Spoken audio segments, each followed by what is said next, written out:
حتة جلد منفوخة هوا، لكن ما تقدرش تقاوم ان انت تشوطها. كرة القدم اللعبة الأكثر شعبية في العالم، اللعبة العابرة للبلاد، للقارات، للمجتمعات، باختلاف ثقافتها أو مستواها الاقتصادي. في عالمين لكرة القدم، عالم بيحولها لسلعة اقتصادية يستفيد منها ويحاول يكسب منها قد ما يقدر من خلال الإعلانات وعقود الرعاية وتذاكر المباريات وغيرها، وعالم بيحاول يعيدها لجذورها الشعبية، عالم بيستغلها عشان يسيطر على الجماهير من خلال أنظمة ديكتاتورية أو استعمارية أو بطريركية أو رأسماليين، وعالم بيقاوم لصالح الحرية والاستقلال والمساواة وحقوق العمال. تفاصيل وأمثلة كتير عن كرة القدم وإزاي إنها كانت أكتر من مجرد لعبة، لا دي كانت ضمن حركات المقاومة، جزء من هوية الأمم وتعبير عن تذوق الجمال واللعبة الحلوة أكتر من مجرد تحقيق الأرباح لملاك الأندية. في كتاب تاريخ شعبي لكرة القدم للباحث الفرنسي ميكائيل كوريا، واللي ترجمه الكاتب الصحفي محمد عبد الفتاح السباعي، وأخذ جايزة أفضل كتاب مترجم في معرض القاهرة الدولي للكتاب لسنة 2023 في الفيديو بتاعنا النهاردة.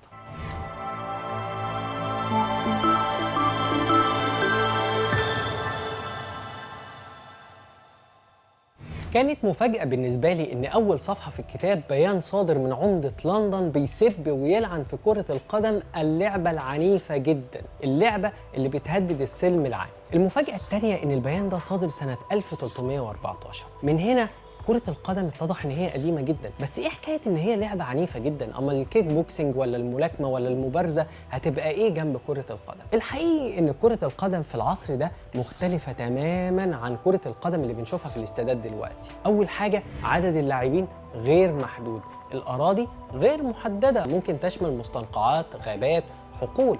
اهم حاجة ان انت تحط الكورة في ارض المنافس باي طريقة ممكنة. خلي بالك بقى في الجملة دي بأي طريقة ممكنة، لأن أي طريقة ممكنة دي كان بينتج عنها إيه؟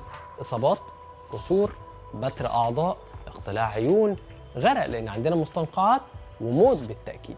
مع التطورات السياسية في إنجلترا بتحديد ملكيات الأراضي وإقامة أسوار عليها، طبيعي إن بدأ يبقى كرة القدم تحديد للملعب، بما إن الأراضي التانية أصبحت ملكية خاصة، وفي ظل مساحة محدودة للملعب طبيعي يبقى فيه تحديد لعدد اللاعبين. تطورات تانية كانت في المجتمع البريطاني، منها الثورة الصناعية، فبقى عندنا مصانع بيشتغل فيها عمال لعدد كبير جدا من الساعات وبيحاولوا يحصلوا على حقوقهم في حياة أفضل، وكمان مدارس فيهم طلبة عندهم نزعة تمردية، وكنايس بتحاول تربط الجماهير بيها. كل دول حاولوا يستخدموا كرة القدم في صرف الطاقة الزيادة، طاقة الغضب اللي موجودة عند العمال أو الطلبة أو غيرهم. وبما إن الإمبراطورية البريطانية هي الإمبراطورية التي لا تغرب عنها الشمس، انتشرت كرة القدم في كل أنحاء العالم. بالتدريج بدأت كل مدينة تحط بعض القواعد لتهذيب اللعبة، لكن سنة 1848 كانت سنة مفصلية. ليه؟ لأن كان في اجتماع من 14 طالب جامعي من 5 بلدات عشان يوحدوا قواعد اللعبة. القواعد دي اتسمت قواعد كامبريدج، كان من ضمنها منع إمساك الكرة بأيادينا. ده كان شيء صعب شوية على لعيبة بلدة راجبي، لأن هم كانوا حريفة شوية في الحدوتة دي. من هنا أصبح عندنا نوعين من كرة القدم: كرة القدم فوتبول المنتشرة عالميا واللي بتسمى في الولايات المتحدة الأمريكية سوكر، وهي اللي بتتلعب فقط بالقدم، والجون فيها أو الهدف بيكون من خلال إن الكرة تدخل المرمى. والنوع الثاني هو كرة القدم الأمريكية أو فوتبول في الولايات المتحدة أو رجبي في أوروبا، اللي بتتلعب بالإيد والرجل، واللي بيظهر فيها عنف في بدايات اللعبة، والهدف فيها بيكون إن أنت توصل الكرة إلى أرض المنافس بأقصى درجة ممكنة. ومن بعدها حصل توسع كبير في إنشاء الأندية المختلفة، وكمان توسع في قواعد اللعبة، ومنها على سبيل المثال التسلل أو الأوفسايد. هنلاقي كنائس أنشأت فرق كرة قدم وأيضا شركات، يعني مثلا شركة فيات أنشأت نادي يوفنتوس الإيطالي، شركة فيليبس الهولندية أنشأت فريق اندهوفن، وشركة بايرن الألمانية اللي أنشأت فريق بايرن ليفركوزن. وكانت بعض الصحف اليسارية الفرنسية على سبيل المثال بتتهم كرة القدم بأنها بتحول العمال عن نضالهم من أجل التحرر ومن أجل حقوقهم، لكن البعض التاني شاف أن كرة القدم دي جبهة جديدة نقدر من خلالها أيضا نبقى بنناضل وندافع عن حقوقنا. ومن هنا تلاقي في كتير من المدن ناديين، نادي تحس ان هو بيعبر عن صاحب رأس المال اللي هو مالك الشركة، مالك المصنع ومالك النادي، وكمان على الناحية التانية تلاقي نادي تاني هو اللي بيعبر عن الطبقة العمالية الشعبية. زي ما قلنا الأنظمة الدكتاتورية بتحاول استخدام شعبية كرة القدم لتلميع صورتها، ده اللي حصل مثلا واللي عمله موسوليني في إيطاليا لما نظمت كأس العالم سنة 1934 واللي كسبتها بضغط شعبي رهيب. لكن الضغط ده برضو اتعرض له نفس الفريق لما كان في ماتش النرويج في كأس العالم في دورته الثالثة سنة 38. ساعتها أكتر من 3000 من الشيوعيين والإيطاليين المنفيين هتفوا ضد فاشية موسوليني، وبالتالي أثروا على اللعيبة في الملعب. الاتحاد السوفيتي بنى عدد كبير جدا من الاستادات. مش بس كده، الأجهزة الأمنية كان ليها أندية، بمعنى الجيش الأحمر كان ليه نادي كرة قدم وهو سيسكا، وكمان وزارة الداخلية كان ليها فريق وهو دينامو موسكو. في ظل النظام الستاليني الحديدي كان صعب ان انت تقول كلمة عليه، ان انت تعترض على اي حاجة، لكن المعارضة الحقيقية كان بتظهر في مكان واحد بس، الاستاد. لما واحد من الفرق ديت تقابل فريق العمالي اللي هو سبارتاك، ساعتها كانت التشجيع ضد الفرق التانية يظهر على انه معارضة لنظام ستالين.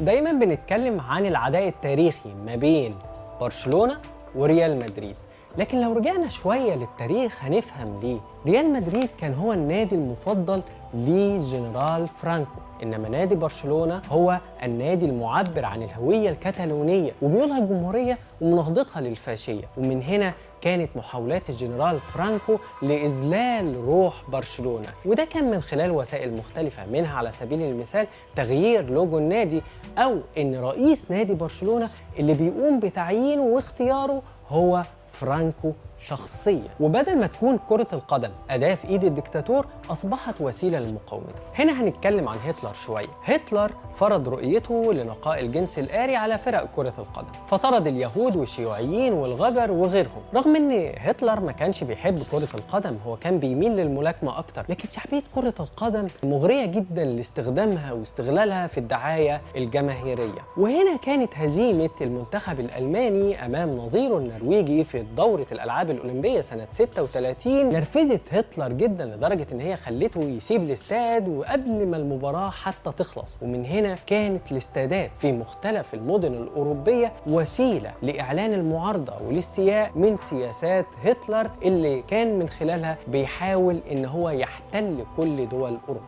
من هنا ممكن نروح لفكرة إن كرة القدم وسيلة لمقاومة المحتل. ألمانيا غزت النمسا سنة 1938 وبعديها نظمت ماتش ما بين المنتخب الألماني والمنتخب النمساوي سابقا، اللي أصبح كأنه منتخب أو فريق لهذه المقاطعة التابعة للدولة الألمانية. كان المخطط إن المباراة تنتهي 0-0 تعادل سلبي، على أساس إن إحنا زيتنا في دقيقنا وإن إحنا كلنا ألمان يعني. لكن اللي حصل إن في لاعب صغير الحجم من النمسا اسمه ماتياس سندلار أحرز هدف في الدقيقة 78، وبعدها عم الصمت في الاستاد كله. مش بس كده، ده بعديها بكام دقيقة يجيب لعيب تاني اسمه سيستا الهدف التاني لتصبح النتيجة 2-0.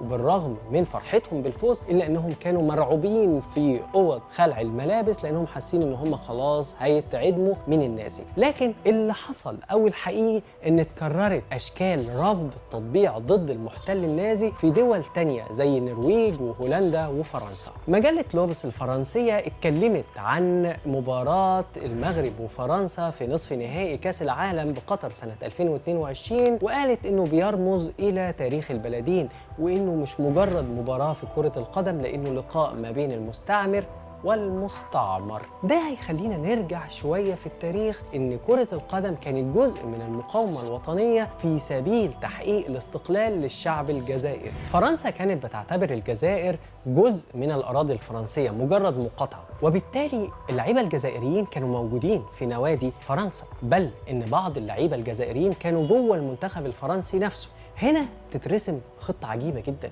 هي تهريب هؤلاء اللاعبين الجزائريين إلى تونس، وهناك بيتم تشكيل فريق وطني جزائري بيلعب مع منتخبات دول تدعم حق الجزائر في الاستقلال، رغم ان الفيفا هددت بعقوبات شديده جدا على المنتخبات اللي تلعب مع الفريق الجزائري. ومن هنا كان هذا الفريق معبر جدا وصوت وصل للعالم حق الشعب الجزائري في الاستقلال عن فرنسا. وكمان عندنا المنتخب الفلسطيني، الكيان الصهيوني بيحط قدامه عقبات وعراقيل مختلفه عشان ما يقدرش يوصل او يشارك في البطولات الاقليميه او العربيه او العالميه، لكن المنتخب الفلسطيني بيحاول ان هو دايما يكون موجود في الملاعب كصوت لوجود دولة فلسطينية. واحيانا بتكون كرة القدم وسيلة للتصالح الاجتماعي ما بين عرقيات مختلفة في أمة واحدة، ده حصل مثلا في البرازيل، او كمان لمقاومة الفصل العنصري زي اللي حصل في جنوب افريقيا. الكتاب بيتابع كمان دور المشجعين اللي دايما بيواجهوا اتهام ان هم كتلة جهلة عشوائية عنيفة، لكن من خلال امثلة متعددة بيرصد الكتاب ازاي ان دور المشجعين بيكون موازي أو داعم لحراك مجتمعي أو سياسي من خلال أمثلة متعددة زي ألتراس الأهلي، التيفو الإيطالي، مشجعين ليفربول، وكمان ألتراس بشكتاش التركي اللي شارك في انتفاضات 2013 في ميدان تقسيم. الكتاب بيوضح إن كرة القدم مش مجرد لعبة، وإن في دفاع عن جماليات اللعبة الحلوة زي المراوغة والترقيص والمهارات أكتر من إن أنت تفوز عشان تحقق بعض الأرباح الناتجة عن الفوز، واللي في الآخر بتروح لرجل الأعمال أو إدارة النادي أو لصالح الدعاية للديكتاتور أو الاستعمار. ومن خلال الكتاب فمن المنطقي إن مشجع الكورة يكون بيدعم أو يدافع عن المتظاهر في الميدان، لأن انتمائه للنادي ودفاعه عن حريته في التشجيع تخليه كمان يدافع عن حرية المتظاهر ومحاولته الحصول على حقوقه.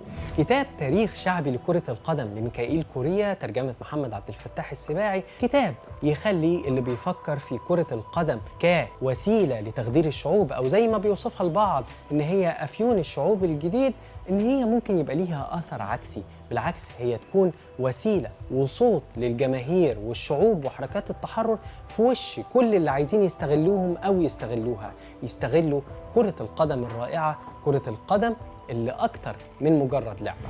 لو عجبكم الفيديو اعملوا لايك، اشتركوا في القناة، فعلوا الجرس. أنا خالد منصور وأشوفكم الفيديو الجاي.